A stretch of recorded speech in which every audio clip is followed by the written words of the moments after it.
Referring to steam.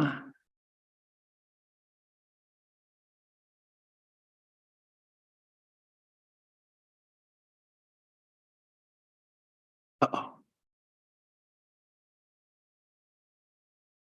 Say something.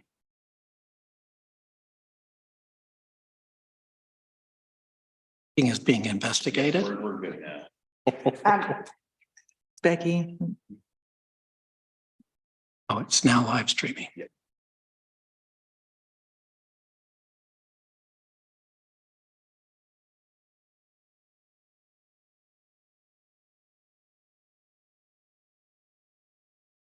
Oh, okay. I'm going to call the meeting to order. Our February 14th Wood Village, City of Wood Village, City Council meeting. If you'd stand and we'll have the Pledge of Allegiance. Pledge of Allegiance to the flag of the United States of America and to the republic for which it stands, one nation, under God, indivisible, with liberty and justice for all. We now will read our land acknowledgement statement, and I'm going to look down to Councillor Clark to do that. Thank you, Mayor. The Chinookian people, known as the Clackamas and Cascades, are the indigenous people of the land now inhabited by the City of Wood Village and other areas of the Columbia River. The village of the Ni-Chok-Li was located near today's Blue Lake Park. Ancestral life of these peoples included a seasonal round of resource gathering and stewardship from the Wapato fields and fishing areas of the Columbia River to the Cedar and Huckleberry gathering areas of the High Cascades. Introduced disease from earlier settlers dramatically reduced the number of these people. They signed the Willamette Valley Treaty of 1855 with the United States government and were forcibly removed to the Grand Ronde Indian Reservation. We thank the descendants of these tribes for being the original stewards and protectors of these lands since that time immemorial. We also acknowledge the systematic policies of genocide, relocation, and assimilation that still impact many indigenous Native American families today. We are honored by the collective works of the many Native nations, leaders, and families who are demonstrating resilience, resistance, revitalization, healing, and creativity. We are honored to be the guests upon these lands. Thank you, Councillor Clark. Greg, any public comments? Any citizen comments? There are no pre-set citizen comments or comments. I didn't know if anyone in the audience had anything specific for that or just here for other parts of the meeting. Okay. Looks like it's other parts of the meeting. All right, thank you. Then our public safety report, Multnomah County Sheriffs and Lieutenant Hemsworth. And nice to have you. Lieutenant Hemsworth will be our new chief. And the lieutenant is been with the deputy sheriff with the sheriff's office for about 2 months now or so. Is that correct? That's correct. Yeah. Well, I'll turn it over to you then, Lieutenant. Thank you, sir. It's nice to meet everybody here tonight. Like the mayor mentioned, I am new to the Multnomah County Sheriff's Office.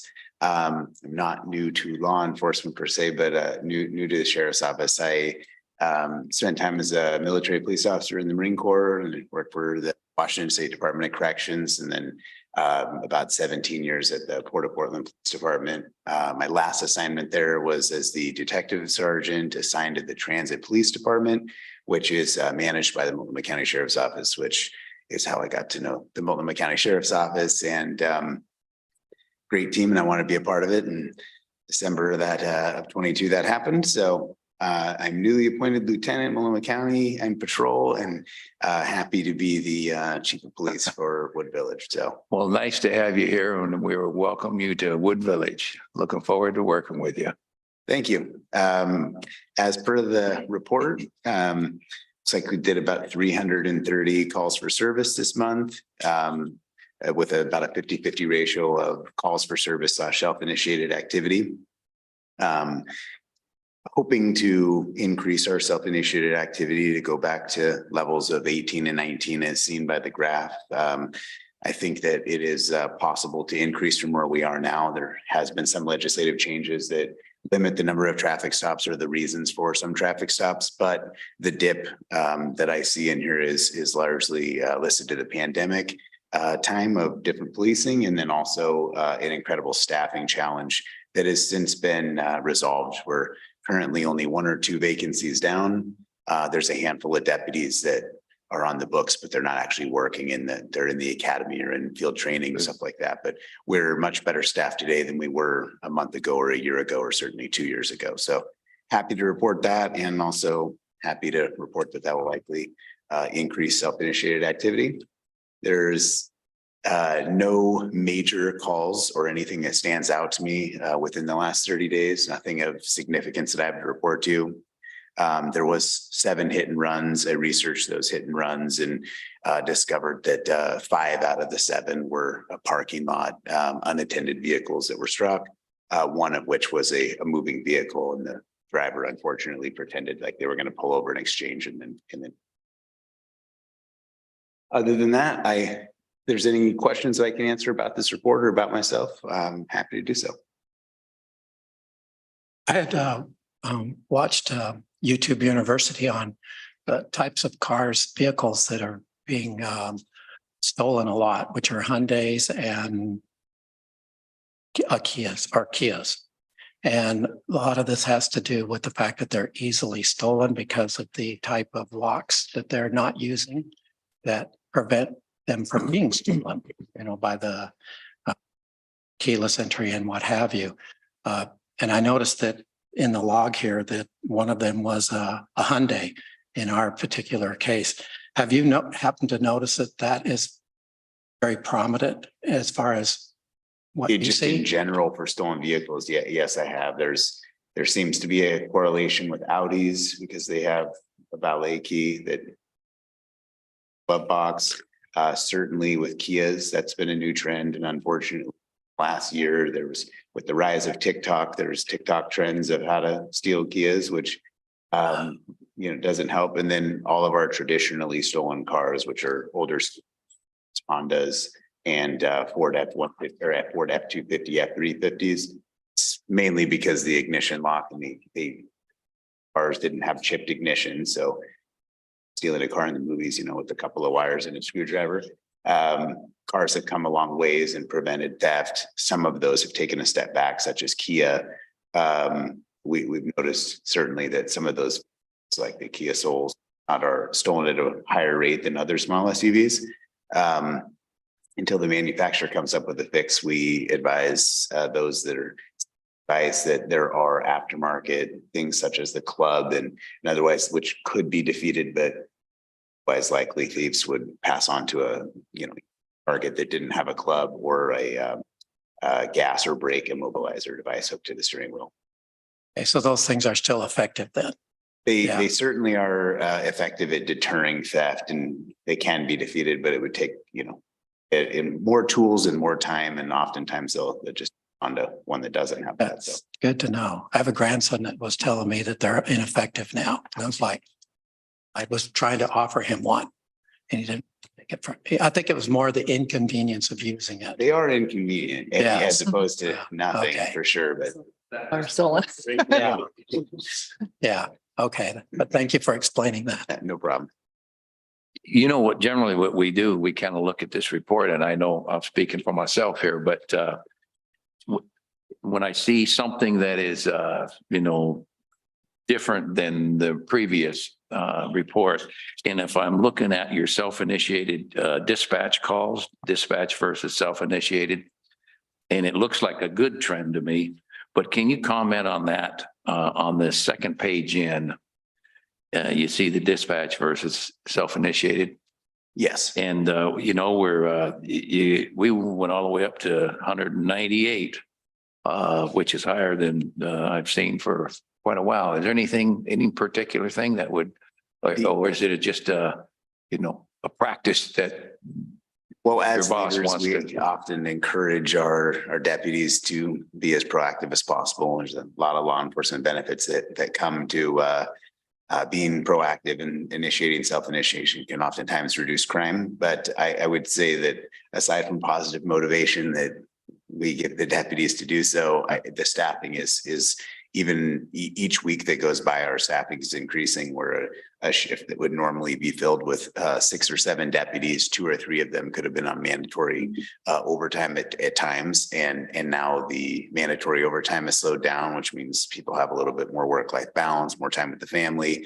Maybe they can be a little more productive at work with the self-initiated time, and as well as just more deputies on the street because the staffing is better. So the staffing affects both.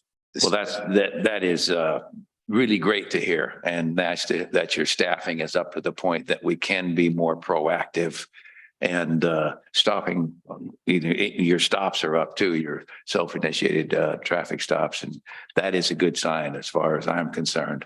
Yes. So thanks for that work and kind of the direction your deputies are receiving and apparently following through. Thank you. Yes. Any other questions? There is one more, and I'll just, this has been an ongoing, this is not you're just, I'm handing it off to you. The call log, calls for service log. Yes.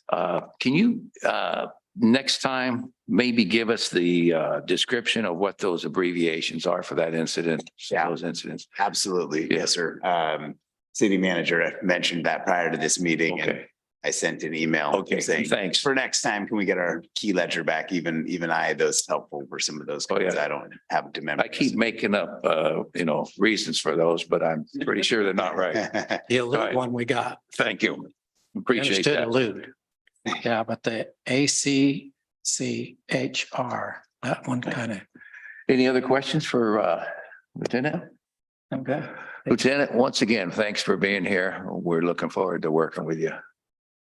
Thank you, sir. Nice meeting all you folks, and I look forward to working with you more in the future. Okay.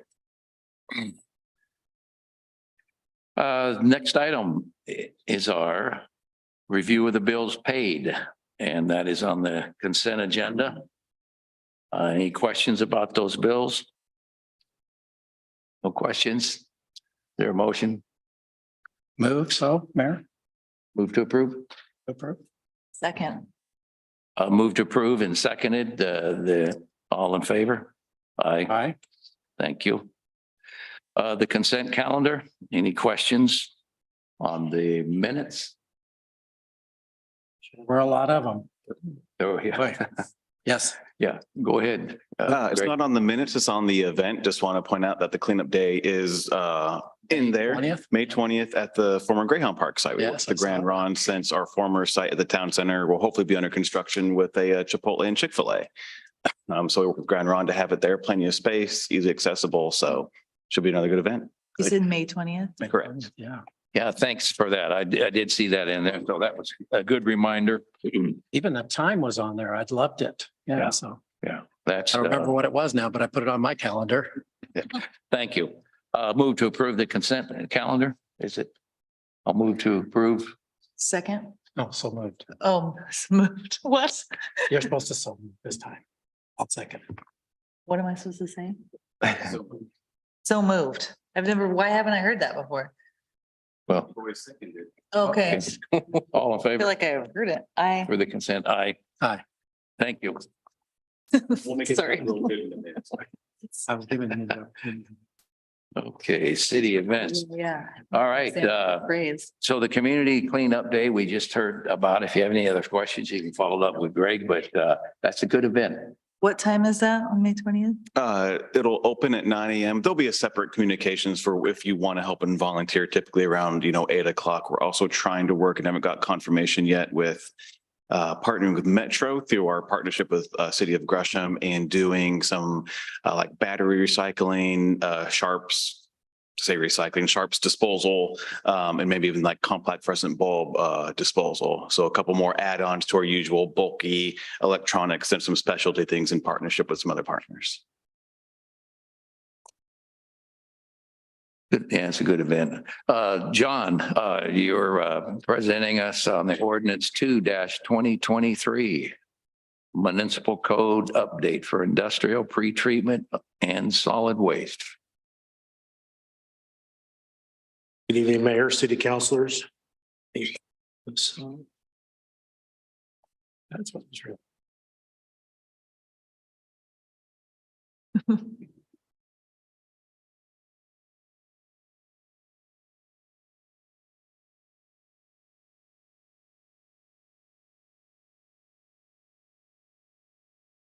That not shared?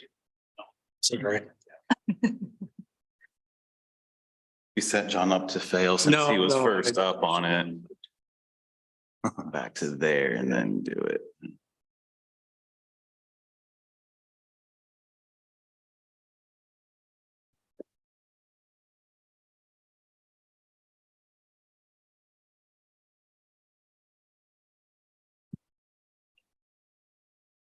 There we go. Okay. Thank you. Thank you, Greg. Good evening, Mayor, City Councilors. I'm here to present ordinance 2-2023 Industrial Pretreatment Program and Solid Waste Management Amendments. In your packet, you received Exhibit A. Exhibit A was the red line of the updates for sections 8.24 and 13.16. And this is just kind of gives a little background on why we are doing this now. We wanted to do a comprehensive municipal update, but due to constraints with IGAs with Gresham under the industrial pretreatment program, we are expediting this and bringing this in front of you now. So again, if you have any questions on any of the Exhibit A, please let me know. But again, this is just some background on why we are doing this now and not doing it with the whole entire comprehensive overview.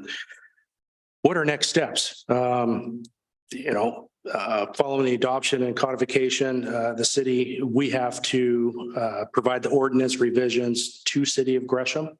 That is a requirement. And then in the packet, you do have Exhibit A. What are the alternatives? You're probably wondering. Both day updates are required by law. Council could request, you could request additional information. We could come back next council meeting, if needed. But staff recommends to adopt the ordinance as presented. What's the budgetary impact? Minimal cost on updating the municipal code. Thank you, Do Jim. you have any questions? I can't find a question in all that.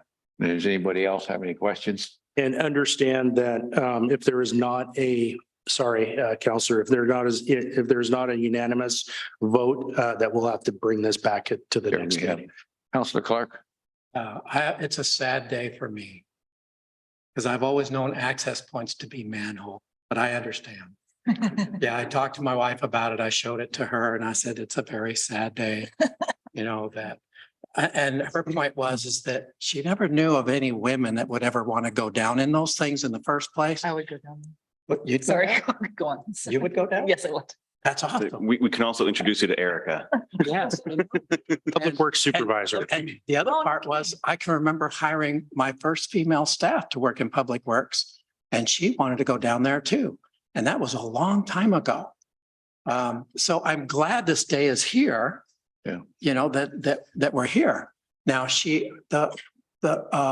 wet well was another story. I've never found, I'd like to see Erica go down into a wet well. So that would, Well, I'm pretty sure I'll there's a tell you. large group of folks don't want to go in a Yeah. wet well. I never found an engineer willing to even do that. we probably can't change any of that No, here and tonight. I won't. But I used to tell the city council when I was a director of public works, Yeah. is that the city council has to go all the way from the sewer, all the way up to here.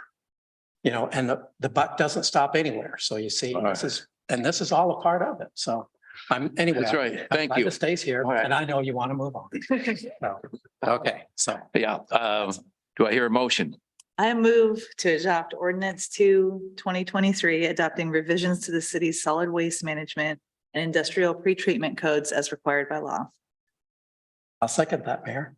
Moved and seconded. All those in favor? Aye. Aye. Well, that's it. We got a quorum. Great. All right.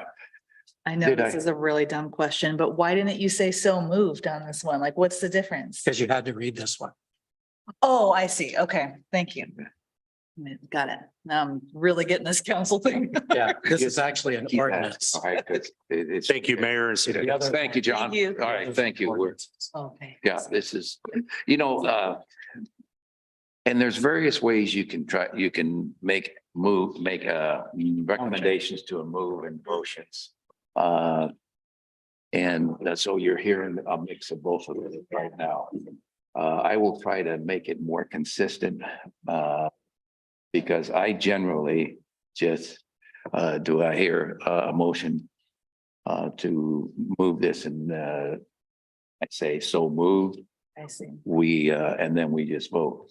Yeah. Is there a second? And we vote. So, Ordinances, though, have to be read. yeah, I see. I guess a good reminder for me too, but it moves it along in cases where we are voting on something controversial. Or you want to add something. You want to add something or a away. budget that is particularly maybe contested or, you know, I will ask for a roll call vote. Counselor Clark, how do you vote? Hmm. Counselor Amend, how do you vote? And we'll do a roll call vote. But for regular business, I won't call it perfunctory, but it's business that needs to take place and we don't have a choice on it. Then I will generally just, are there any questions? If there's not, I'll wait. Thank you. Yeah. I mean, dumb question aside, I'm really glad I asked because, yeah. No, it's you helpful. need to ask them and, you know, Some entities will ask for a reading, and then they'll ask for a second, then they'll do a discussion, and then call for a roll call. yeah, for a and that, vote, too. and really, you should get a motion, you should get there should be a motion, then discussion, and then you have a Second, second. I see. You may not see that consistency, but we will work hard to make sure that our But if you- motions and our action as a council are both legal Yeah. and follow the procedures that. we- but if you see, Mayor, that we're going to move right along with you, you can just do what you just did. Yeah, that's kind of what I was trying to explain, Yeah. that I think it's most efficient and. Yeah. And I don't, if you feel like that's a good way to operate, then we'll just continue. You mean Okay. as opposed to the roll call vote? Yeah. Yeah, Yeah, that works and be efficient with our time. Yeah. Well, And it's not just to hurry up a meeting. There are often times on the agenda that are later and they end up developing into more conversations than staff might have anticipated. So if that's going to happen, let's use our time where we need the discussions. So that's how I tend to approach it. Okay. Okay, Thanks. yeah. Thank you. Sorry. Yeah, no, and Councilor Mend, I want you to ask those questions so we can have a common understanding, and if we need to discuss it further, we can. John or Seth? I will not attempt to even tell what all those that acronym stands for, but if you care to do that, Sure. might be interesting. Just so you know, we aren't going to have any motions on this tonight, so you won't have to worry about the pro forma order on this. This is just more of a presentation and discussion and direction for staff. So the UFSQWQD, the Urban Flood Safety Water Quality District. Just a brief introduction. So what is it? It is a process that was started in the state legislature to take 4 legacy districts, Penn 1, Penn 2, Multnomah County Drainage District, and Sandy Drainage District, and form them into one overall district. And these districts have two primary functions. They pump water out of the floodplain along the Columbia, and they maintain the levees along the Columbia River that keep the Columbia from coming south into Multnomah County. So there's a number of different boards. They have 4 legacy boards. They have a Levy Ready Columbia board, which was a temporary board. And then this is also a temporary board that we're serving on. And then once the revenue collection model is determined, everything goes away and they elect their own board members. I think there are going to be 5 positions in Multnomah County. And the reason why this was formed is that the levees are failing, which doesn't mean that they're flooding. It means that when the engineers from U.S. Army Corps of Engineers came to recertify them, they didn't meet standards, which means that also that FEMA will no longer, after a period of time, no longer allow for their subsidized flood insurance for properties in that area. And that area includes a large number of industrial properties as well as some residential and also the Port of Portland. So PDX falls within the floodplain of the Columbia. So that's a little bit of the background about what it is. John had been our representative on the board for the first 2 years. That switched in October because most of the discussion now is not necessarily what do we need, it's how do we pay for it. So, and so this is, I'm going to give you guys kind of a quick recap. There's more materials included in your council packet. But I'm just going to try and hit some of the highlights about kind of where we're at and where we're going. So they have proposed an operating budget of about $24 million, which is a pretty big increase in compared to what it was before the this whole legislative process started. Back then, they were about $7 million in operating funds. A lot of their proposal is they had a big increase in their operating and engineering staff proposed, but they also had a much larger increase in the administrative and support staff for the district. Would you go back to that last slide? Any conversation that you've been in, Seth, that would explain that giant increase in administration?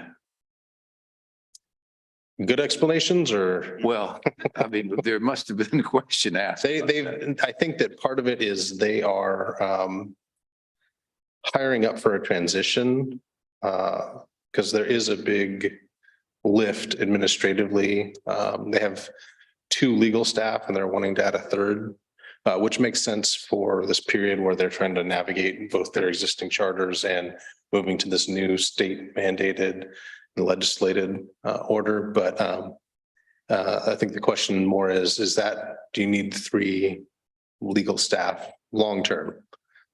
For context, I think Gresham has 6 legal staff in their city of 120,000 with over 500 employees.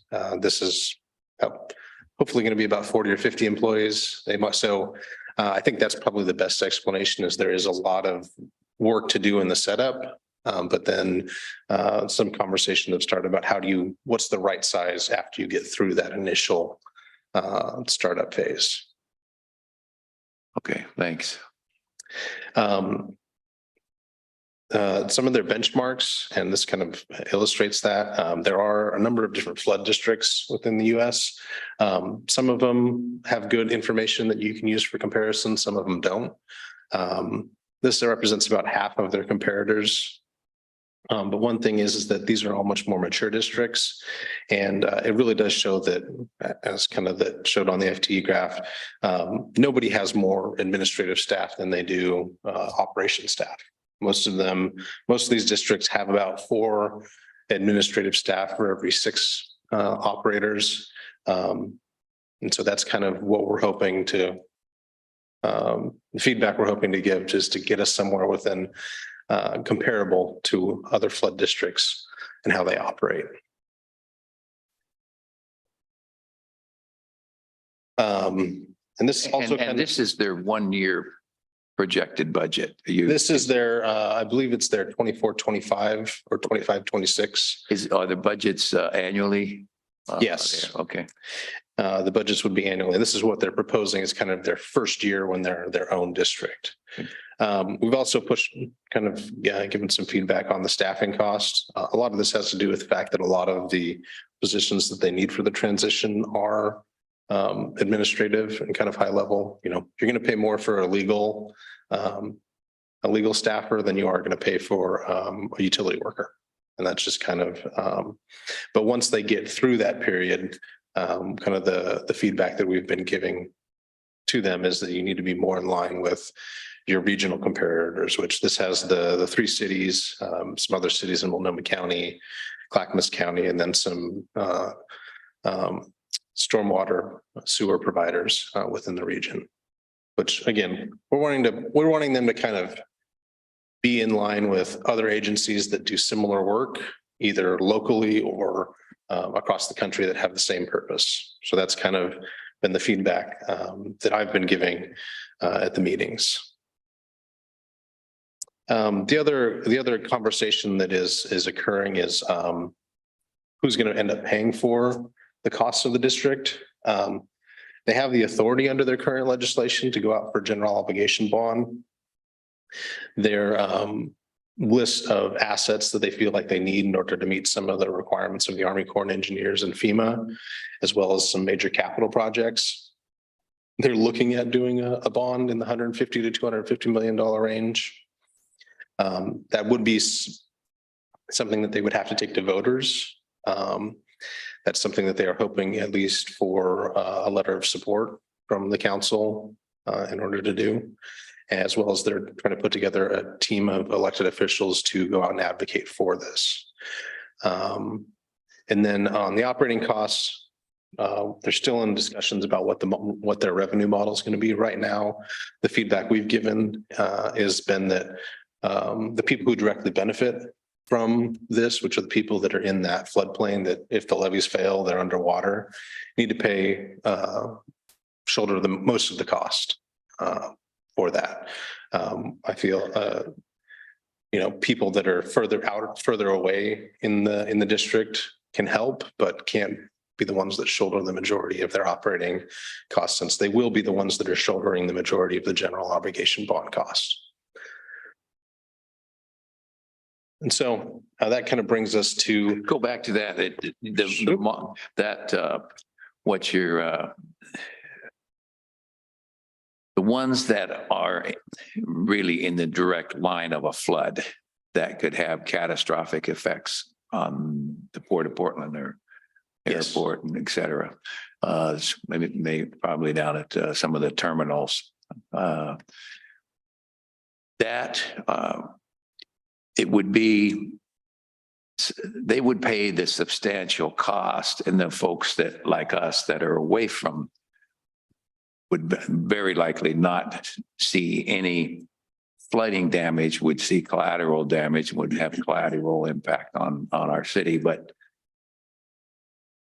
we being the folks without direct impact of a flood would pay a less percentage than the other users. that's the feedback that we're giving them, is that they need to come up with a model that allocates that cost more in line with who benefits from the operations of the district. And how is that conversation going? We're working with their consultants, Is it which too have a early? very, I didn't include it on this, but they have a very large model with different cost and benefit allocation methodologies. At the end of the day, what we're trying to communicate is people don't look at this, aren't going to end up looking at the model, aren't going to separate it between operating and capital costs. They're just going to look at kind of one number of what they pay. And they want to make, I think people in the interest of fairness want to make sure that the people who benefit the most are the ones who are paying the most. And so that's been the feedback that we've been giving. Well, and as a city, I mean, we're going to have to explain this to our residents. And I really appreciate, I know it's something out there that we know is hard to get our arms around, but we're going to have to explain this to our residents at some point. Yes. Mayor, if I may. You bet. Our city gave up a lot of our city limits because we did not want to have the responsibility of a the study that they were wanting to do on this levy, on this project that they were wanting to do. Troutdale took that over with the responsibility that they would have to handle that. And that was in the 90s, if I remember right. That's when they took that over. That relinquished us from having any responsibility for that. They got all that tax benefit by doing that. I don't see where our citizens should have to pay for that. And it's supposedly in that. And Bill looked that all up, and he brought that to the council at the time that said that, hey, look, Troutdale took this over. We don't have to pay for this. And now it's coming back around to us again and saying that we're going to have to pay for this. There should be some kind of cutout that, yeah, okay, if we do have to pay, it shouldn't be based on any of all of this fuzzy math, as I'll call it, or what they're calling generalization. There should be this little wipeout period in here, or some whiteout, what I'll call it, right? Or a calculation that says that, well, because we haven't been being paid for our original costs of what that benefit would have been for us down there on the original tax receipts that we would have received, if we would have kept the city limits all the way to the river, then we should get some kind of concession for that for our citizens now. And I think that's exactly why Seth is at the table here, because this is a budgetary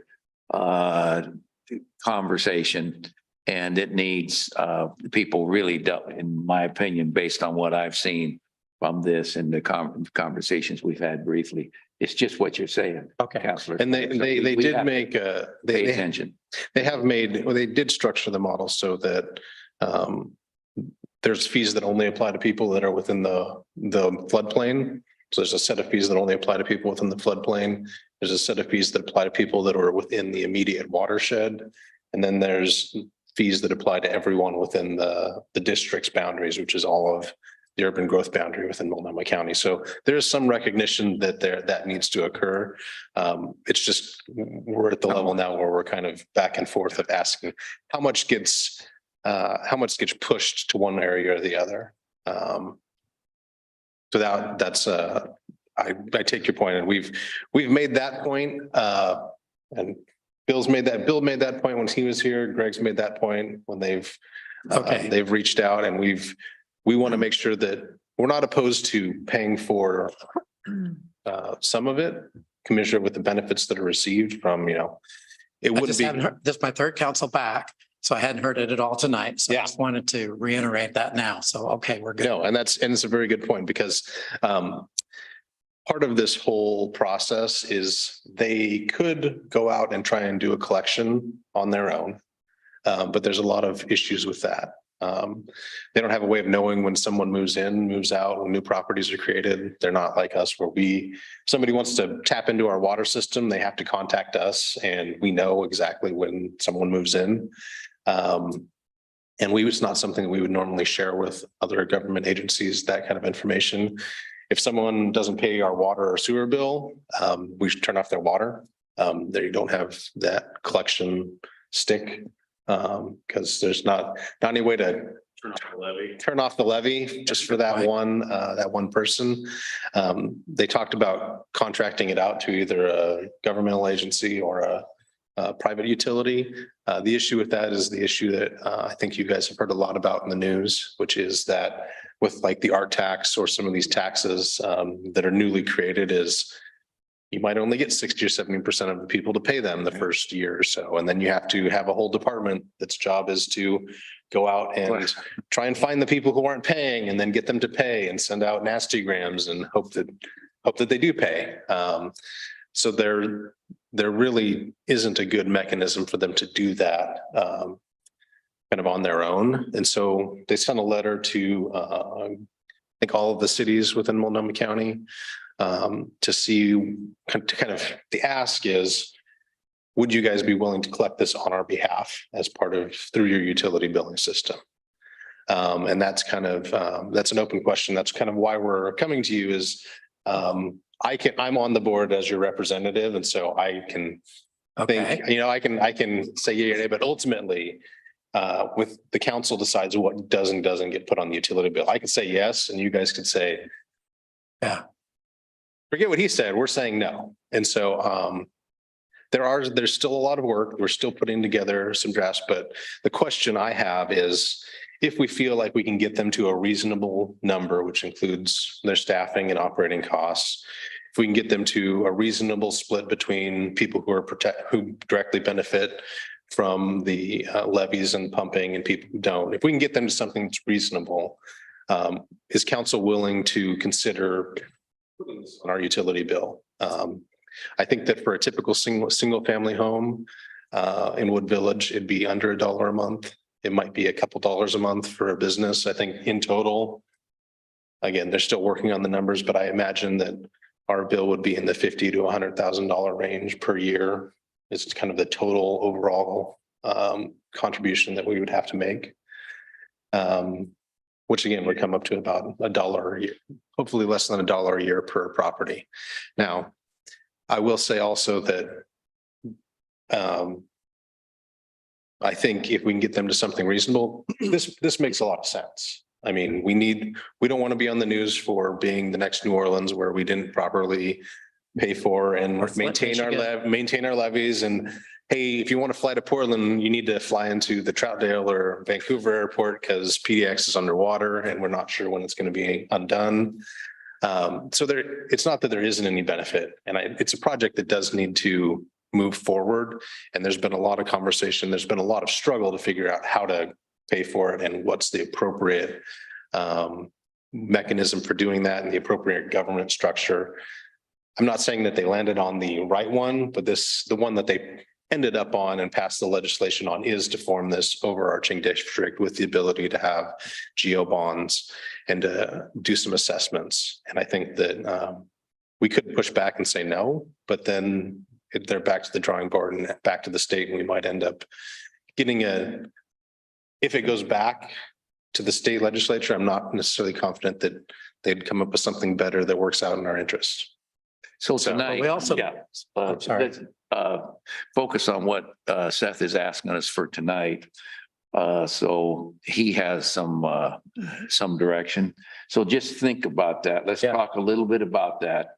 The ifs here.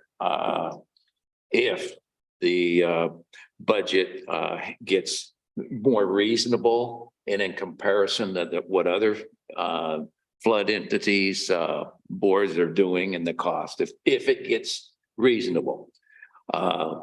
If how we pay for it is in conceptual alignment with what Seth is describing right now. And if we're willing to collect on behalf at this point, from what we know, what's your thoughts? Two things, Mayor. I've had the opportunity serving on the Port of Portland, where I've actually been on with the Citizen Noise Advisory Committee. I went on a tour of the levee and the waterway on the inside of it. And I got to learn all about all of the agencies. And I think there's 11 of them that affect what goes on through the waterway. I can't think of what it's called, but the waterway where everything on this side of that. And it's very complicated. The other part that I worry about with this is I don't want to build another I-5 that isn't built yet, and we've spent millions and millions of dollars on.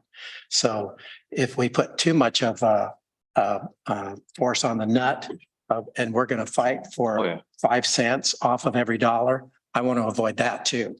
So when we're talking about pennies or a quarter of a penny, I don't even want to go there. Since you've now given me a bigger picture, yeah, then I'm willing to back off of that is what I'm getting at. Yeah, So, okay, I Thank just you. wanted to go there. thank you. I Yeah. appreciate that. And I will say, I'll just interrupt. This isn't your authorization. This is Yeah. eventually, if there's an IGA, this would require an IGA between the flood district and the city for collection, which would come back to you for any approval. This is not, so There's no action. there's no Right, vote, right, there's no right. action. I just wanted to get a sense from the council whether or not that's a conversation you all are interested in engaging in. Counselor. I'm confused. If we say no, what happens then? It seems like they can't set up their own bill, like a separate billing thing, so. They put some numbers together. They figured that they would have to spend $4 or $5 million a year to collect 20 million. They come after us. Yeah, I so, mean, that's Jeff's how. not what- here, but I So, think he's and- listening.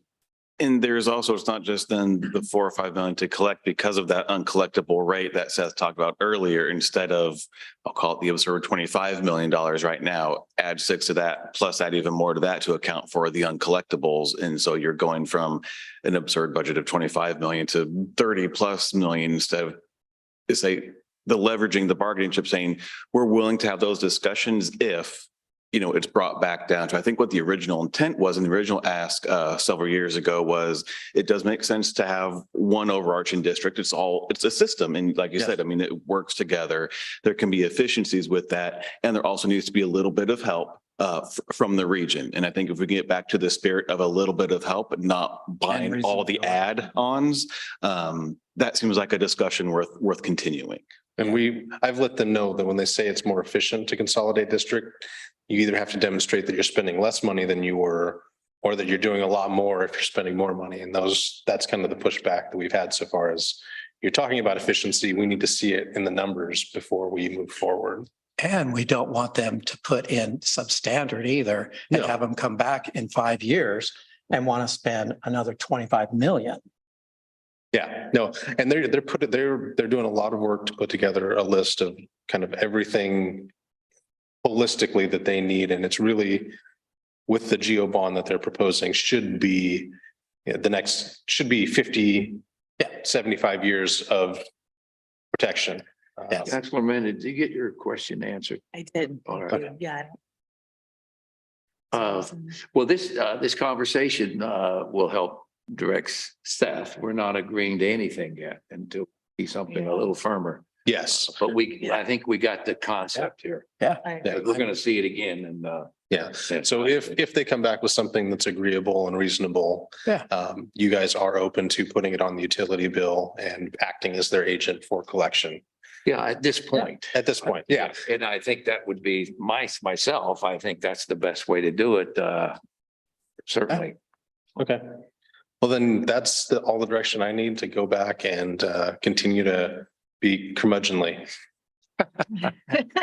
Well, Thank you you for know, your service. and that's He what, may or may not be known as someone who hates flood safety. Seth, thanks for that work on that one. Thank you, Mayor. I'm sure it's just a real blast to be sitting down there with how many people on that board? 17 people on the board. Okay. All right. Well, thanks for your work there. Yeah. Council retreat. Debrief.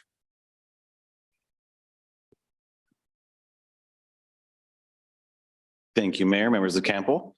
Happy Valentine's Day. I think this might be one of those items that the mayor alluded to earlier that might go a little longer than originally thought, just because there was a lot going on that day and just, still, I think a number of things to flush out. And so part of our retreat that was just this past Saturday did a lot of great team building activities, and when we started with the debrief that day, everyone seemed to really like those activities and, brought people together. Okay, we got one dissenter. I'm teasing. Didn't get to sing and dance enough.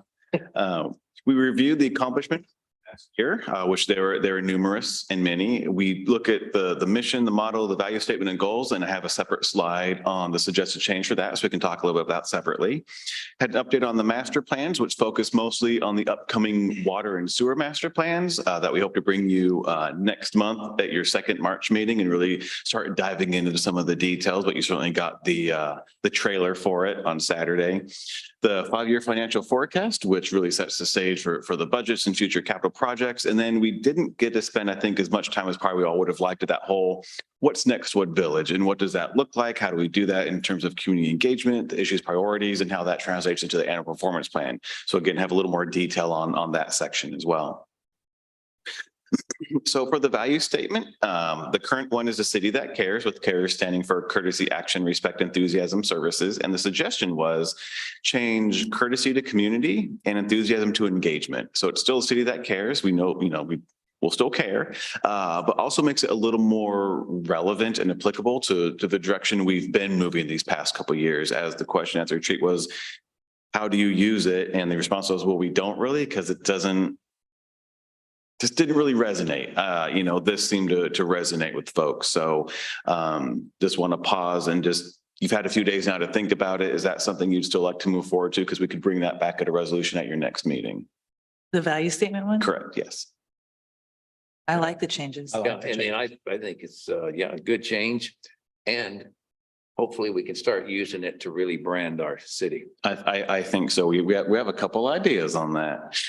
Except for October, we'll be October with Sustainability Month, and so it'll be the city that scares. Yeah. I love it. That was a good idea, Jeff.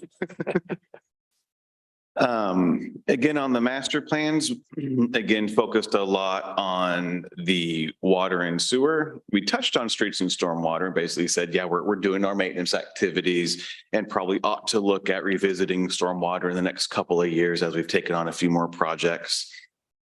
And then for parks was, we've done some recent staff work in trying to look at the big projects in the master plan, what we've heard from the community, and engaging the park users and community members and what that priority of those projects are.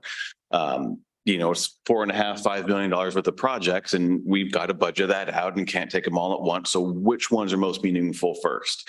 And we're taking that to Parks Commission next week, that full survey instrument and background, and then you'll see it at a following council meeting as well. So there'll be some more work to do.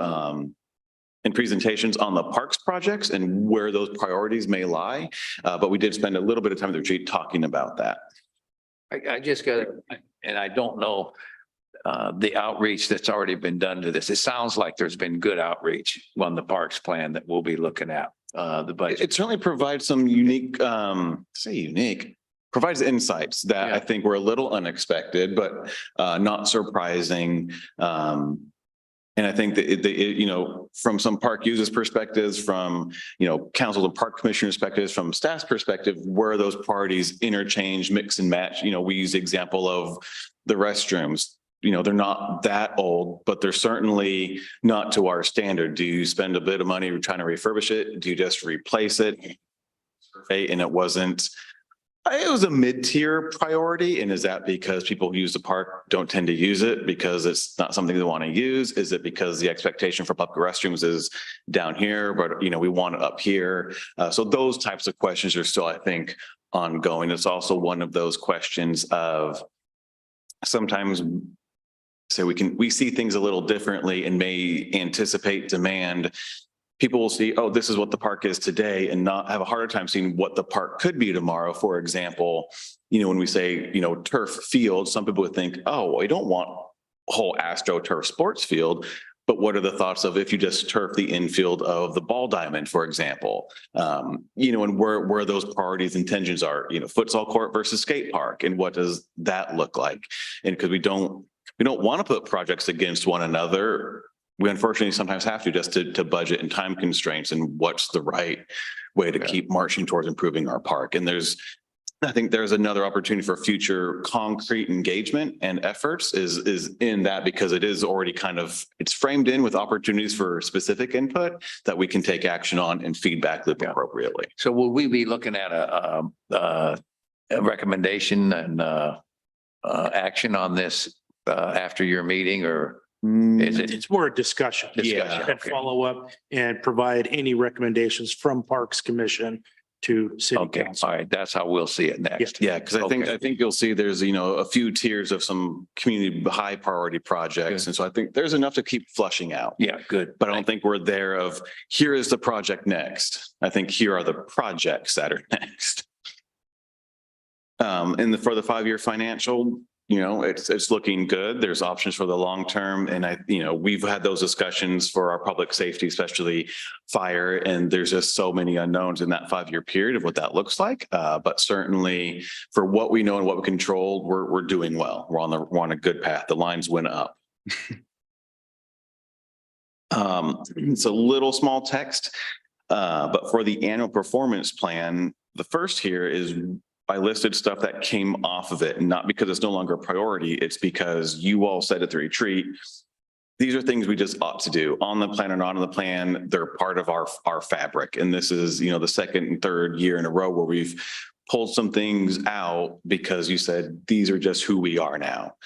So the plan APP went from, that 20% of capacity to now, 10%-ish. And that's part of the reasons why. And we'll go over this. The intent tonight is take a look at these again. It's been a few days. What other things did we miss or should be added? And we're going to bring the whole list back in March for your full review again before adoption at the following meeting. So you'll see this a couple more times. But again, this is just recapping what happened on Saturday. And there were several items from the current plan that will continue on, such as community outreach, which is we talked at the retreat about that specifically in the different ways we can start shaping that in, bringing it in, building the new gateway signs, looking at our CI, the commercial, industrial, and our manufacturing zones. We know fire service will be a discussion. We may not know what kind of discussions or what will happen, but we know that's an ongoing conversation. Our ARPA fund, kind of second phase with the master plans will being complete. What could be the priority for projects out of utilities? Could there be a way to maybe carve off some for other projects such as in the park, especially if there's some other financing mechanisms through federal grants for infrastructure? Actually, we decided to pull the staff development. I forgot to read it there. And then, the flood safety, as Seth said, that's still that temporary board. So we'll still be engaged in that effort. For new things to add to the plan, again, the trunk line, that's the main sewer line that we heard about in the master plan, basically from across the street all the way to 223rd and looking at options to finance that. That park restrooms question I just brought up about, refurbish, replace, what does that look like? And along with those park amenities, and while we pick these ones, because these are coming up as higher priorities, again, we'll talk about those in a couple more meetings. Security for our facilities, both in terms of utilities, park system.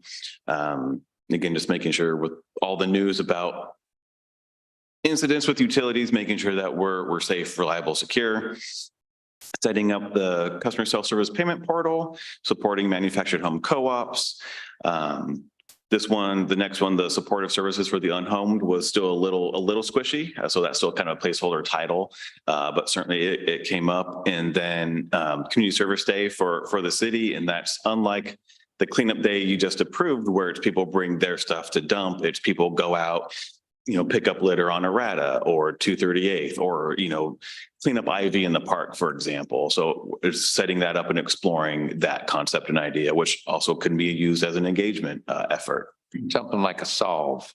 But like a solve. Yeah, exactly. Thank you. So for the retreat itself, again, the team building, I think, was a huge part of this. We have, a new counselor that joined the team, a returning counselor who's, new to this team, just building that trust.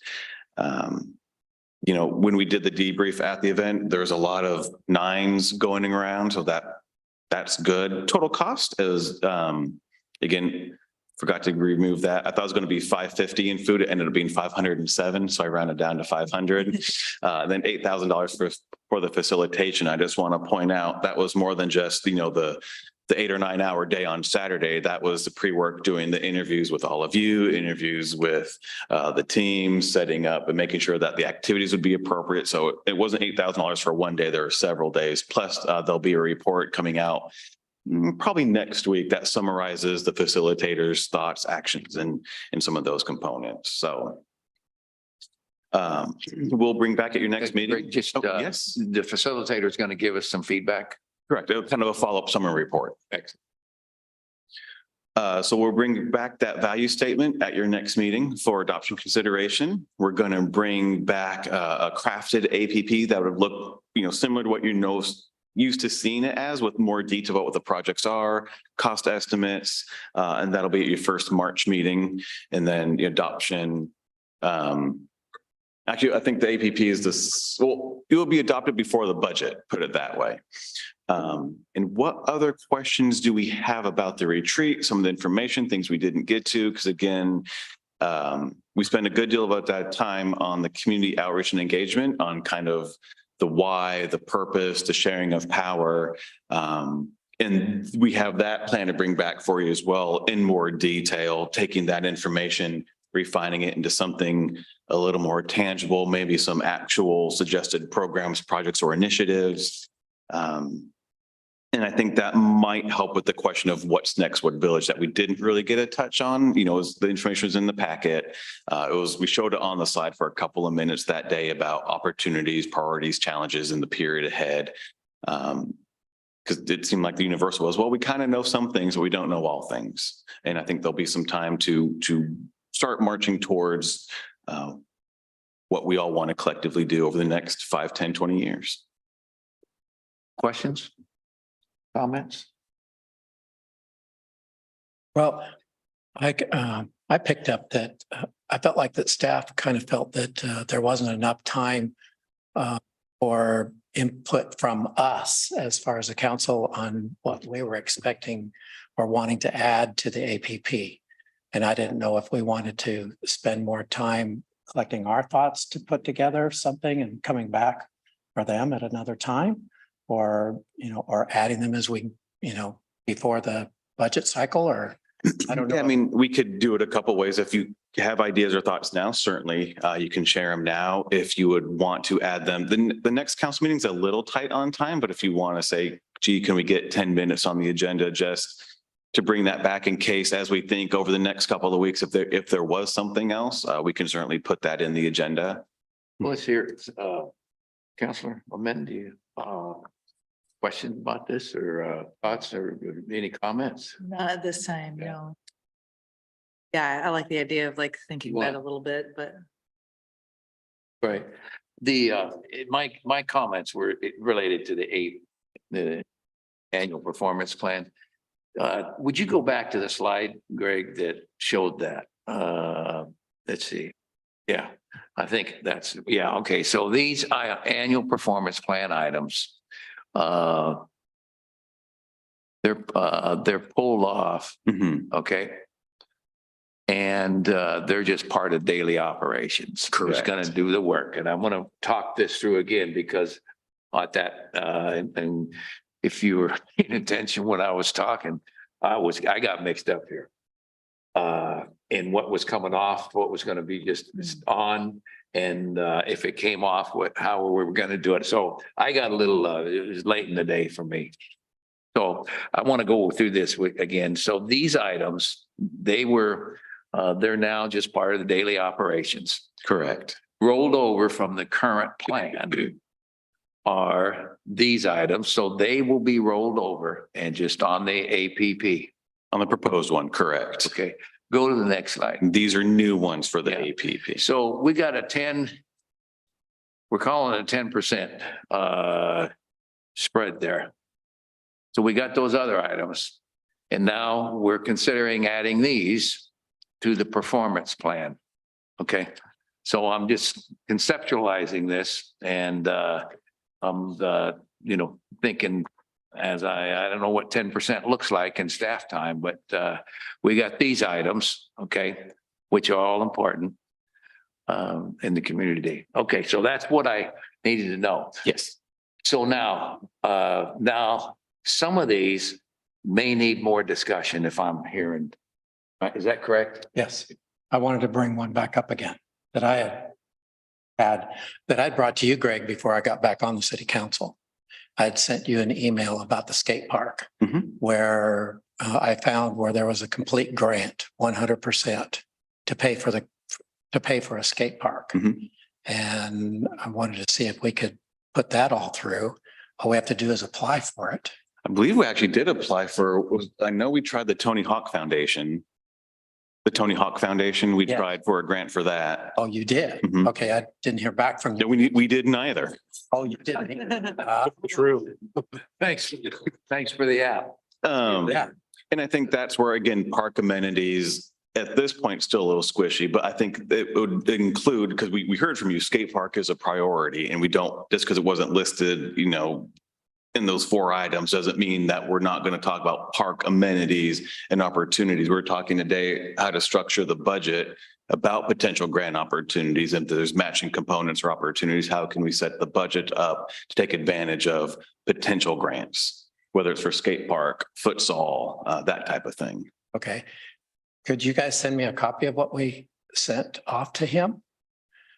By any chance? And I'll have to look. I remember it was an online application and Yeah. I don't know Oh, that you right. get a copy of it back versus just a thanks for submitting. I think we just got a thanks for submitting. I can't remember because we've done a few of the past couple years for futsal as well. And you never hear back. oh, Well, let me phrase that. We never hear back. I'm sure others hear back. yeah. Greg, if there are, if. I was there going to is- push forward as a city councillor now. Yeah. And see if I could work it. Well, Yeah, just I if that's, certainly think we should look at grants. So if you got a way, Counselor, that you think there's a possibility with the grant, why don't you talk to Greg? Yeah. And see, guys, just talk it over and see if it's a public. We'll explicitly list that for park amenities. So it's not, like I said, when we bring the APP back, it'll be more detailed components of what's, Yeah. And make what I- sure to add skate park / park grant opportunities. okay. grant opportunities, yeah. When this comes back, Greg, before it comes back, you're gonna look at these with staff. Mhm. And you guys are gonna look each other in the eye and say, what can't we do? Is this too long a list, or can we handle that if we take it back to the council? Are we gonna have is there another round of conversations for? I think You where wanna we, know if we're, in our initial conversations, like they're very initial. The big question mark is community outreach, because that could be as big or as little as we refine it and craft it. I think otherwise everything, the other one, the revisions to our in commercial, industrial, and manufacturing zones could be as simple as, hey, planning consultant, evaluate this for us. Tell us if there's something that seems odd or could be tweaked, or it could be as big as opening everything up and bringing in all sorts of, again, community input, business input. Otherwise, everything else is relatively known and fairly straightforward that we're comfortable with, I think, Okay. is a fair statement. And it's like the park restrooms, you're already kind of pushing on that anyway, right? We're kind of looking at, we know something needs to be done, but the what's still a little up in the air. But I think from what we know, we're comfortable with this, given that a few things still need some more refinement. so let's do, kind of have just a nod.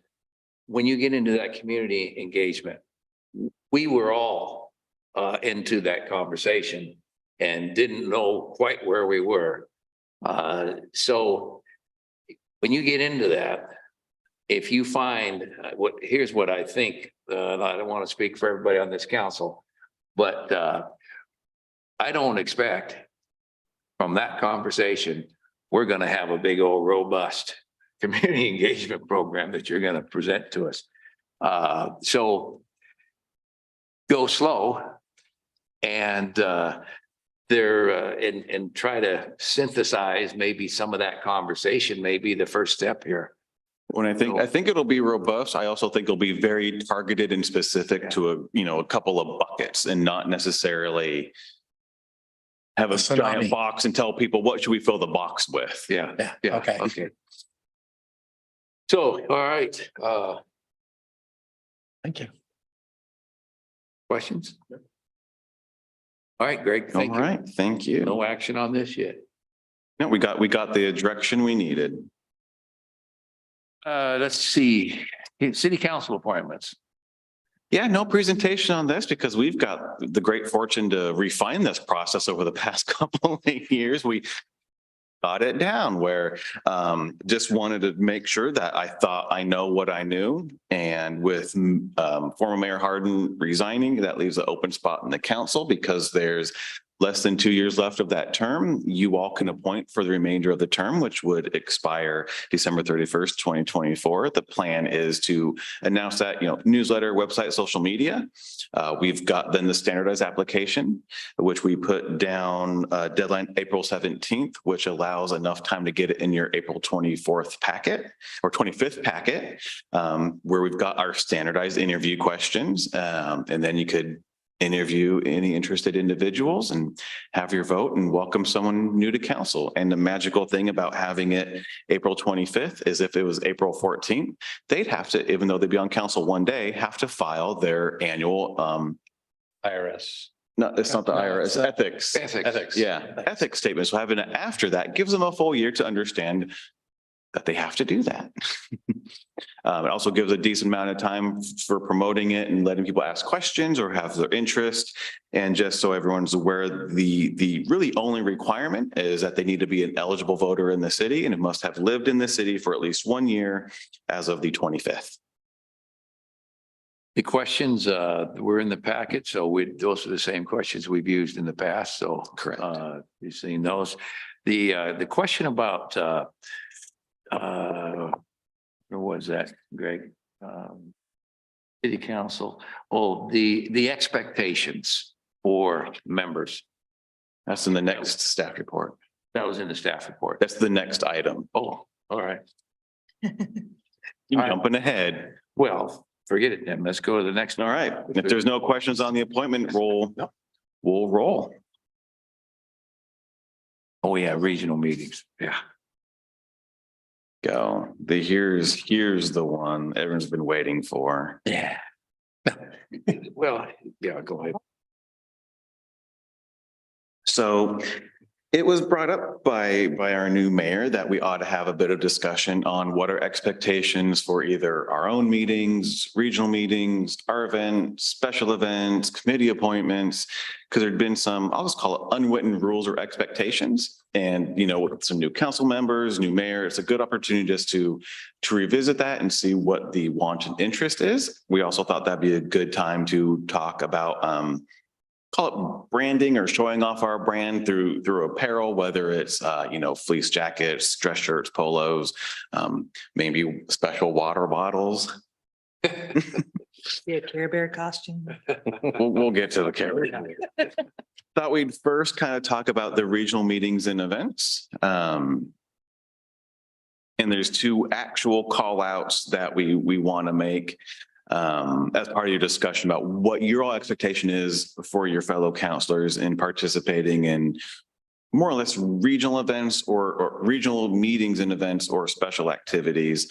But we do need to actually get direction on parks membership because we do have 3 counselors on parks. I know we touched on that conversation a few months ago, but that was prior to Councilor Clark actually being sworn in coming on board. So we should revisit that. And also former Mayor Harden was a council liaison to planning, and that's optional. So that's something open to discuss too. If someone would like to then sit in on planning as a non-voting member to be part of those conversations. So figure we can talk about meetings and special events first. And then we'll get into kind of our city events and maybe any events related to engagement. So breaking it up really quick to open up for meetings first.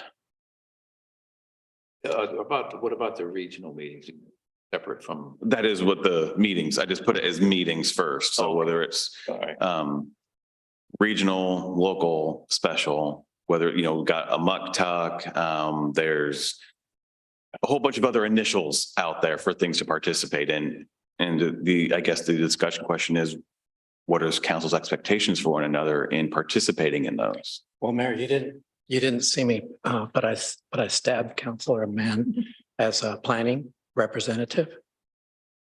We had briefly talked about Tyro staying on parks and then you. being- Well, no, me be staying on parks. Yes. And you going to planning. And yes, right. That's what I just, But Hyro's on parks too, though, right? yes. We can rework it. I think the initial thought was we could rework the parks rules, commission membership to the no more than 2 city councilors instead of the no more than 1 that it currently is. That way it allows for 2 people to still attend.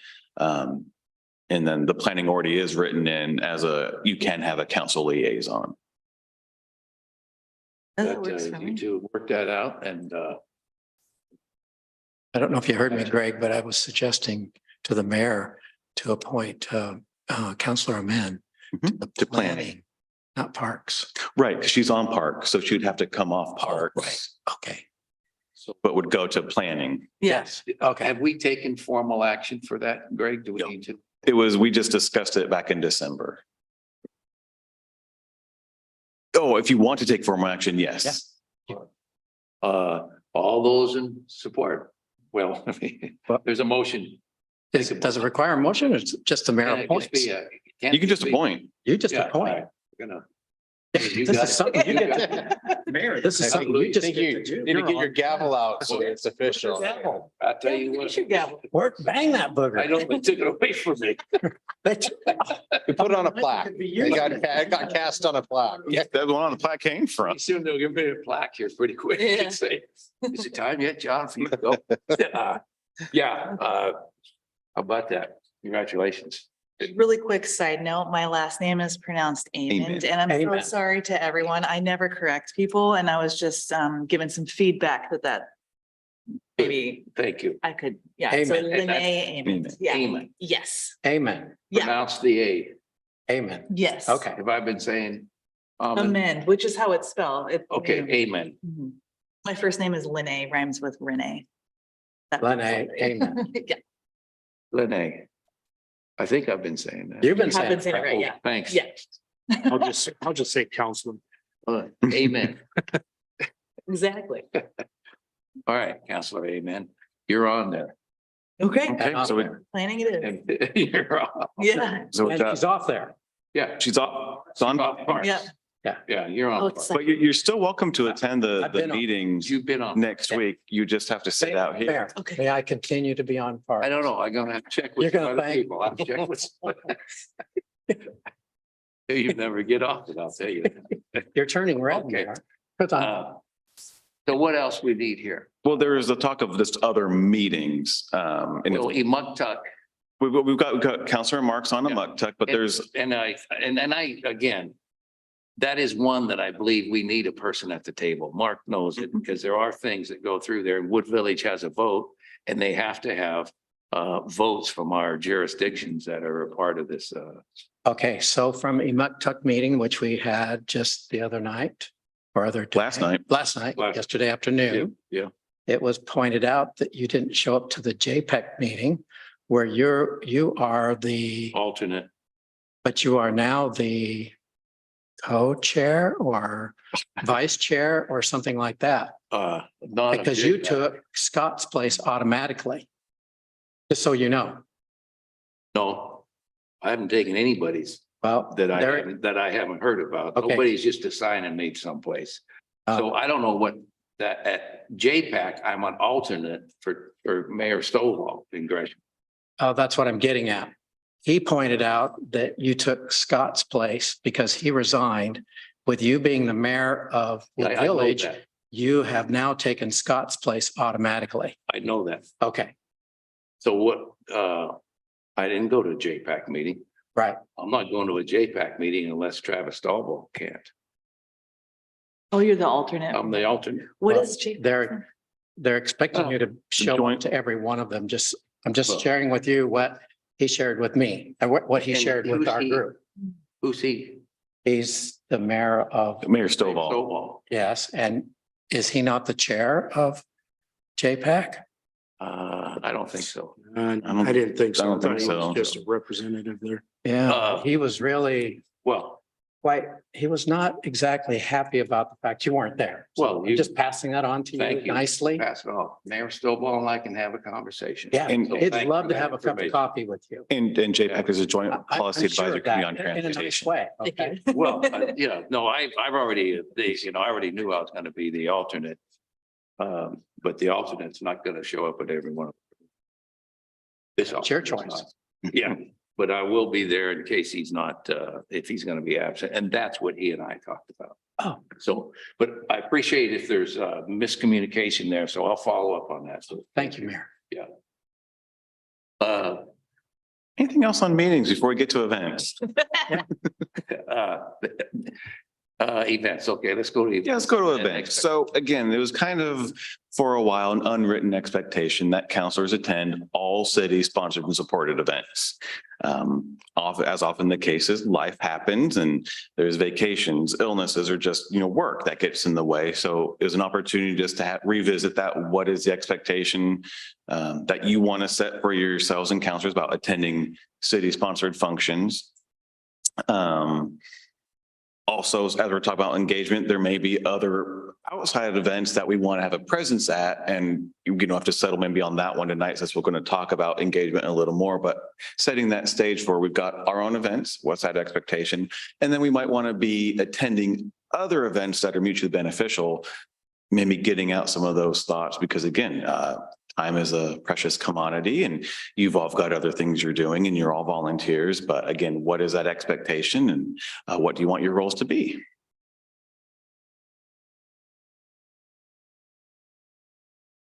My experience is that when I was, somebody talked to me, the former mayor, Tim Clark, talked to me about being on the council.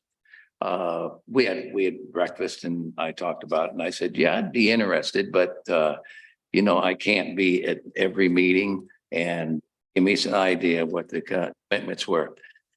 I recognize that in serving on a public like this or others, there are expectations, and especially if you're a elected official, the visibility of elected officials is important. So I certainly understood that various community events that we put on, it's important to be there. I also know that I haven't been at some. At first I didn't keep track of them, but I'm pretty good at that. Well, better. So I think there is an expectation for elected officials to be present so you can visit with community outreach for instances just like this that we're looking for an applicant. There is also, every one of us have different situations. And I certainly expect that people would weigh those, and sometimes you're not going to be able to be there. I'm not going to be able to be there. My thoughts are, that's how I approached this this participation, and frankly, it's how I've approached most public situations where I've been involved with the public in a quasi-elected or a fairly high-profile public job. You do have to be at some of those things. So that's how I see this. So somebody else. Go for it. Oh, we're just discussing. Just discussing. Because I think the discussion is important, that we have kind of a collective idea that because I've heard different things, and I'm operating off of what when I decided to be here, expected it to be. So I really do want to hear from. So as Mark's returning, so this is purely discussion. Yeah. I mean, I think it's helpful to have, like, we're like discussing each event like that. Yeah, we can't always make it to every. Checking in about, like, making sure that there is important. I'm comfortable with the level of expectation now. Like, you're comfortable with how it's proceeding at this point. Yeah. We're going to try to be there, but there's times we can't. Do you feel any pressure that you have to go to everything? I mean, yes. I mean, just because, like, that's what we're saying is, like, pressure as far as an expectation goes, Yeah, what I don't. like undue I- pressure. Does that mean? No, I just don't, I'm going the other direction. I think we cannot put pressure on every council member to be at every event. That's my clarity. Well, We need council members at events, I agree. Yeah. but not every council is going to be able to go to every event. Now, if a person chooses to do that, that's fine. Mhm. But I don't think we can go out and seek applicants and not understand that if we want to bring people in, Yeah. I'm going to go this a little further. When I took this, I made it clear that I was going to be traveling to see our son.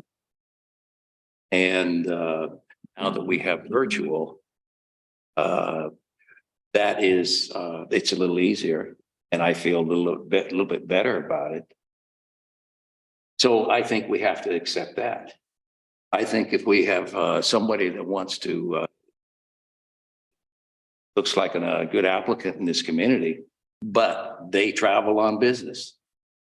And they might miss some council meetings, but we had the ability to virtually, that should not be a knock on necessarily their application.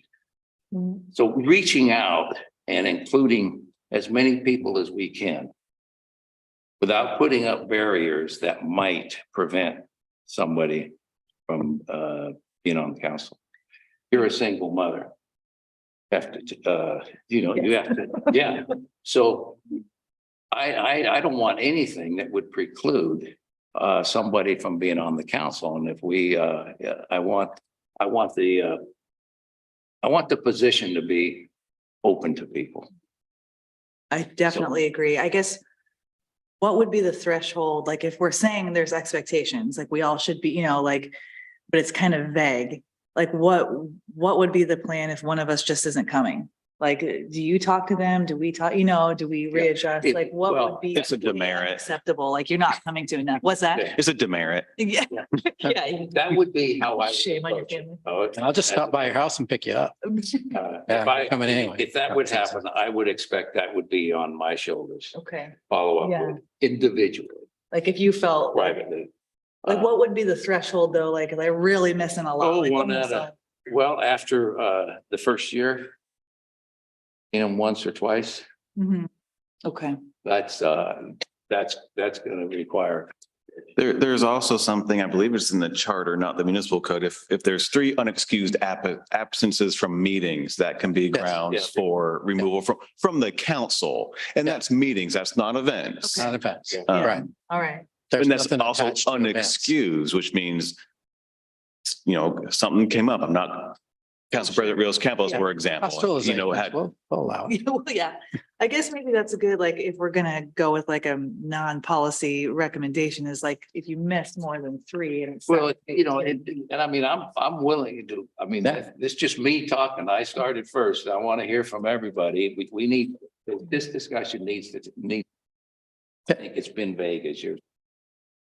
But I also just surprised, like, I do feel like, even as a single mom, I knew, like, I wanted to know what was expected of me first before I said yes. So it's also something that you have to accept as part of, like Counselor Rios Campos went out to coffee with me and explained, here's how I family, and that was really helpful. So I think making an extra effort for that conversation Yeah. too, like when you're about to be appointed, here's what, like what we expect, I think is. Well, and here's where this loops back around, and I was looking at these questions and then the application. On the application, when allowed an application to be on or on council, is there a section there that talks anything about expectations?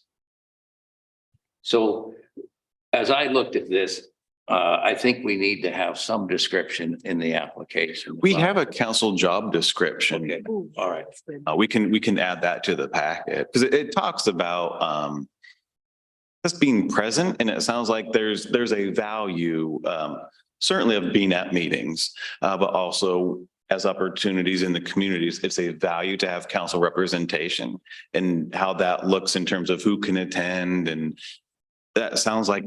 Well, maybe look at that language. You're the newest on there. If that language didn't make sense to probably be a good feedback, okay? Yeah. If there's some language on there that you think would have maybe helped, but that personal meeting with another counselor is real important anyway. Yeah. Is It is, yeah. to really kind of get a sense of it. And I got the sense of it from the mayor then. So that allowed me to make that commitment. So, but let's look at that language if we can and see. Yeah, if I there's can ways send to that change it. out. Counselor Clark, you just keep coming back anyway. Yeah, so a little history on this. Before we started all these events and stuff, we were trying to figure out what we could do to motivate the city as a whole, right? That included us as a council because we just come to meetings and staff would come to meetings and then we'd all just go home. And there was no events and there was nothing going on. Oh, we had events. We We had, had the Easter egg we had hunt Easter night egg out, right? and that was largely at the time volunteer driven. The Parks Right. Commission It's did that. volunteer driven. It was pretty much about the only thing we did. Then that we had the night out, then form up a little bit later. Yes, we did the night out. And then Mary came up with the idea of the Christmas tree lighting thing. Well, even prior to that, we had, because there was like a park improvement project. So it was like a park celebration day. And then people was like, oh, that's really fun. So that turned into Summerfest, Yes, turned into End of Summerfest, which turned into Oktoberfest, which turned Yes. into just a bust. right. But then what happened is we found is that reluctantly staff was doing all of the work. And they weren't getting paid for it. And the council was really just kind of doing nothing. Yeah, they were MIA. And it was Mayor Clark and myself, as I remember right. Because we We were started the- assigning council liaisons to each Yeah, and event. we started assigning and we just started having so much fun. And it was your dad too, all right? And we started getting this momentum going, right? And we started drawing in Public Works because we really needed them to come in and help, right? And it just started growing and growing and growing to where we had the entire council getting involved, especially with Halloween.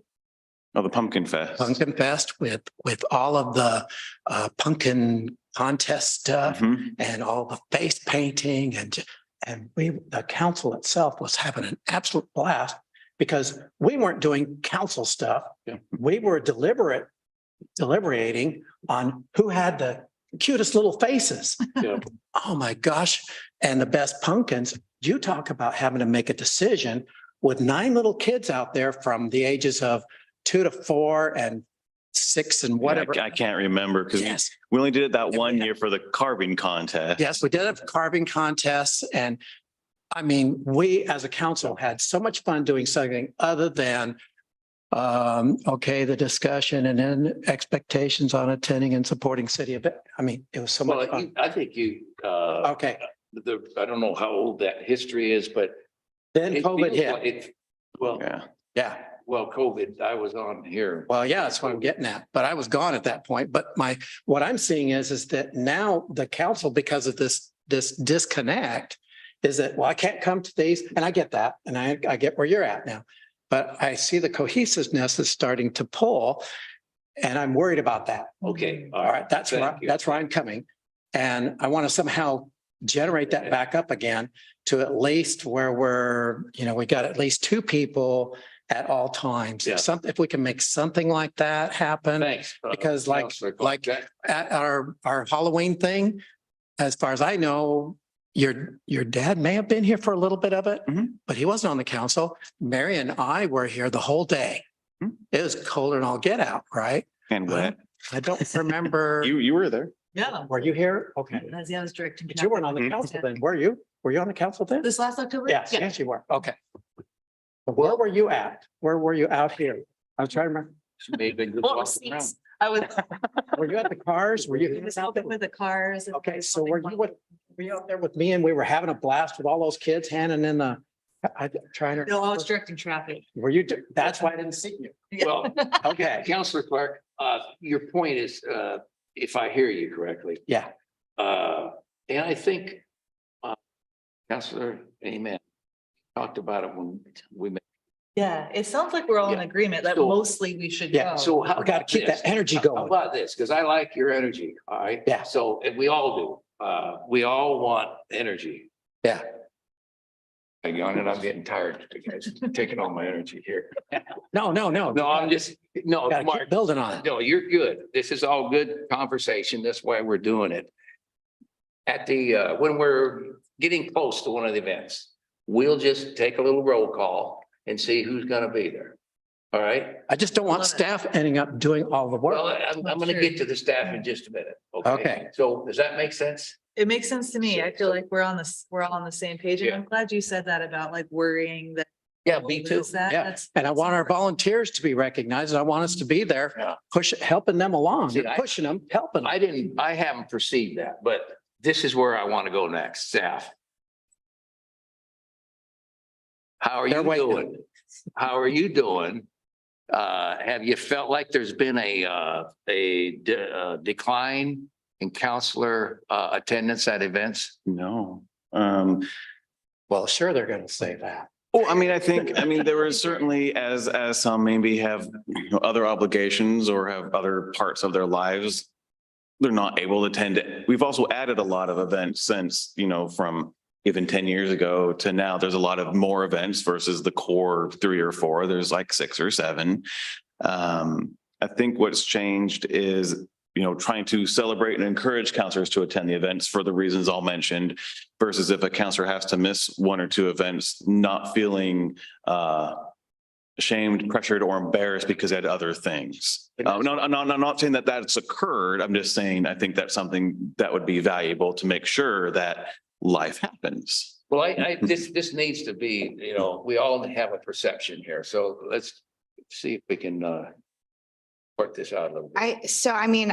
I did notice there's been a decrease, like the COVID part's a little bit different because changed up all of those events. But even before that, like at the Pumpkin Fest, less council engagement, some of the cleanup days. A couple of the cleanup days have been a little tough because there'll be some staff. Especially that one without volunteers. There's hard to get volunteers for that one from the community. So then the council support really adds. Well, and that A one, I team. think was not well attended this last year. I was there. I wasn't even there. Well, I was there either. I was there. So Yeah, Becky, That's when you- Becky and I were there, so was Seth- John. was there. Yeah. Yeah, Seth wasn't able to be there. He normally is, but I do feel like it has maybe declined a little bit. Bruce was there. But part of what we can do is, like you said, do the roll call thing, but also trying to bring the reminders back. And that's one of the reasons why we started adding additional items to the On your end of the agenda. agenda. Right there. Just to try to keep it in the forefront of people's minds, because you do sometimes just forget Forget. Well, to. It is really helpful. Saturday. We tried to put it in the events. weekly as well, like, Very oh, hard. the event's tomorrow. I mean, granted, usually it's tomorrow, but it's like, shoot, already booked something. Yeah. And I do use our website, the city website, to fill in my calendar too. So Yep. just so you know. Yeah, our new community engagement person's really good about She's getting really stuff good. on there Yeah. and on the social media. She's hip with all that stuff. Unlike some people we know. It really Don't is, use it. it really is nice to have council at the Yeah. events, so. Yeah. And I mean, the drive-through ones were a little more different, just. And there's You only so weren't much able to capacity engage as too much, sometimes. But like, once we get back to full in person and we do the Easter egg hunt again, Mhm. The walking and talking and Yeah. greeting Well, folks. let's do let's go in the direction of, we do a little, who's gonna be able to show up, who's hands or a nod, and then we kind of know we have enough. That sound reasonable? Yeah. And when a person, and go back to the expectations here, that people understand. Make that clear Yeah. when they're applying. Attendance at events is valued. Yeah. We understand you can't make it a mall. Go ahead. I think something also that would help, especially as a new council. 2 things I was thinking.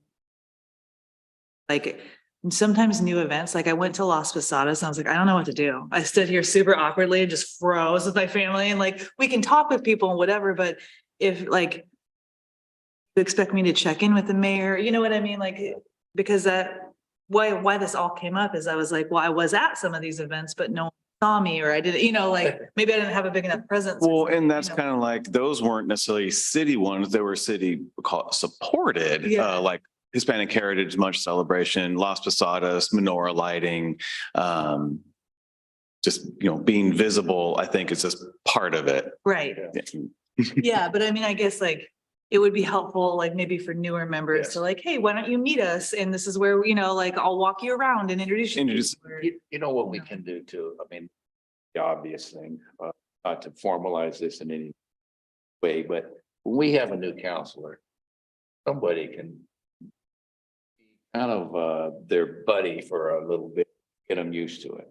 That you know, it is when you come on any of these, kind of looking around, I was wondering, well, Yeah. so You let's got a just make vintage sure we one. pair up when there's a new counselor and they kind of help them. That, See, trash is a good thing. Right? Yeah, that's a Clean up. vintage, that's a Yeah. vintage one. Yeah, We don't great. print them like that well, anymore. we got, so this is a perfect segue, isn't it? Into apparel. I mean, it That's sounds why I like was hoping we could move on. That, yeah, that's, We have to be able to know who you are. I appreciate your The other segue. thing I didn't bring, we have pins. Yeah, Oh, well, we're gonna talk about that, right? Okay. yeah, so right into apparel. Thank you, Counselor, for bringing your old vest, Demos. which is typically See, I the even have my name on it. I have one too. the only thing that was provided to counselors was essentially a safety vest to wear at events and things like that to identify as a counselor. But lately it's been brought up the question of, well, gee, maybe you want a polo shirt that has the city logo on it to wear it, whether it's this meeting or other meetings, or a formal dress shirt or blouse, or a fleece jacket, stuff that staff tends to get every now and again.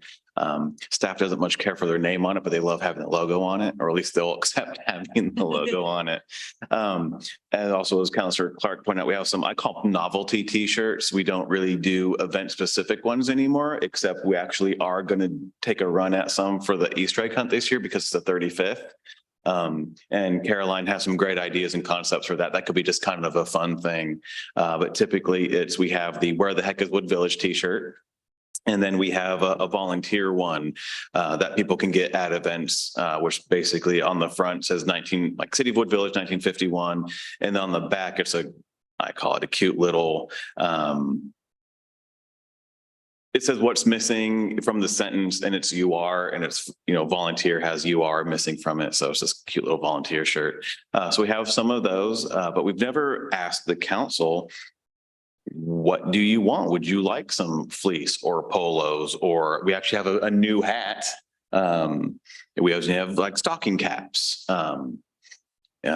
So what do you want? Open discussion, Yeah. Yes to all. Keep going. Open to a degree. I'm really into like fleece jackets or like hoodies or, sweatshirts, I think are nice. Hats, I think would be great too. I have a quick question though. Should we wear those things, the vests at every? It helps. I mean, This right here, It helps at events, not necessarily. I mean, that's, outside event. I work. Yeah, Thank you. But yeah, I think this sounds great. I did wear this even though I had that on the back when I wasn't really a city councilor at the Pumpkin. Oh, yeah. last time, but I kind of went, well, I'm gonna wear it for safety, and it did keep me from getting run over. Yeah. Councilor Clark, what do you think? And have a whole wardrobe. What are you thinking about a shirt? A shirt, polo, Please. I love I that. still one. have the pins. I still have mine. so Both I of don't- those are great. Yeah, we heard some feedback that the newer style hat wasn't the favored style or brand, so we reached out and it's a whole new color scheme. that's the. And then some folks like beanies and whatnot, so we. Oh, I love that too. Yeah, it's really. Councilor Clark, any thoughts, of apparel? We've talked about it, but, something that says like a shirt that might say Wood Village on it, Yes. yeah, okay. Yeah, I had one that was great big when I was really big. I'd go with a long sleeve, just green shirt that I could. Well, how about this? I'll put together kind of, it's as a little order thing, and then I'll send it out and people check the box of what they want and any kind of notes about sizing or special accommodations, and we'll put an order together and Yeah. And then there may or may not be some water bottles coming too. How many would like a hat like that? Sure. This one or this one? I'd go with the Yeah. the baseball, I think, for now. I got these two here. I'm fine with that. So I'm picking up more stocking caps, hopefully tomorrow. I can't get to the shop before they come. Greg is worn a fleece. I saw you have it on the other day. I love that fleece. I probably had it 10 years. I should probably get a new one. Is that a City of Wood Village fleece? Mhm. Wow. Yeah, it says, just, it's black with the logo on it. I That's can't fine. remember it. I think I looked at it briefly. Talking about Counselor Rios sweatshirt on the. I don't know. He made that himself. Yeah. Yeah. Yeah, that's really good. cool, isn't it? Yeah. Well, we'll keep talking. So that's an about it. unauthorized, Unofficial. Fan art. Well, why don't we go that direction then? Yeah. And put together kind of a thing. yeah. Yeah. Yeah. Okay. And you'll Thank you see so more of much. our staff around, especially our field staff. With Everything's okay. getting branded now. I Their really, I vests, think their it's real shirts, important. their jackets. And It's so that good for safety for name staff, tags. too, right? you're gonna, you got your name tag? Oh, we haven't done that in a long time. Yeah. Probably need. We used to have, they were magnetic, like you're at like a formal meeting. Yeah. You could wear a name tag. You get those going? Yeah, forgotten all about those. Have mine still or not? We'll just get new ones, because this place we used to use, he retired. So we have a new place, and so we'll just get a whole new, that way we're ensuring that they all match. Okay. Any other comments? Yeah, do we want maybe T-shirts available You for, gotta do something else? or like Parks Commission, Planning Commissioners? Am I missing something on? No, I'm got any- fine with that. I We got anything Yeah. else on the, think that'd be did you nice. say something about meetings? Yeah, for other board and commission members, you want Yeah. like T-shirts available for them, maybe like the volunteer ones or Oh, what the yeah. heck is Yeah. the village ones? I think that'd be awesome for them. Absolutely. The more people we can have wearing the brand, the more people might get interested in coming and being a volunteer. Yeah, It's probably the recognition for them too. money well spent Well, in recruiting. my dad wore his "Where the heck is Wood Village" T-shirt in Vegas, and there were a lot of people talking to him. Yeah. Yeah. I do with that shirt. So let's promote it and spend a little money and get our name out there. Great. Yeah, that's the next steps. We'll keep you updated on, meetings and events, and then we'll send out some, I'll call it just order forms. There'll be an email, and we'll get some new stuff ordered, and people will know about Wood Village. Greg, you can't buy a good shirt for $20. Port Authority. Want to bet? You just put the challenge there. There. Okay. Well, if I wash it and then. And I actually did Oh, there goes all the- expectation. I think I put 30. Yeah. Okay. T-shirts though are around the 20. Yeah. Sense. Yeah. Okay, any other business, reports or comments from the council? Yeah, I don't know if you had any. Jeff, do you hear anything, illegal? No, I think you behaved yourself well tonight. All right, thank you, Jeff. Does Jeff want a T-shirt? Meeting is Yeah. adjourned. Yeah, send me the form. I would hate to miss out on the latest Wood Village swag. No, you're already on the list. We weren't gonna let you get away without Yeah, wearing that to perfect. the Lake Oswego staff. meeting. Yes.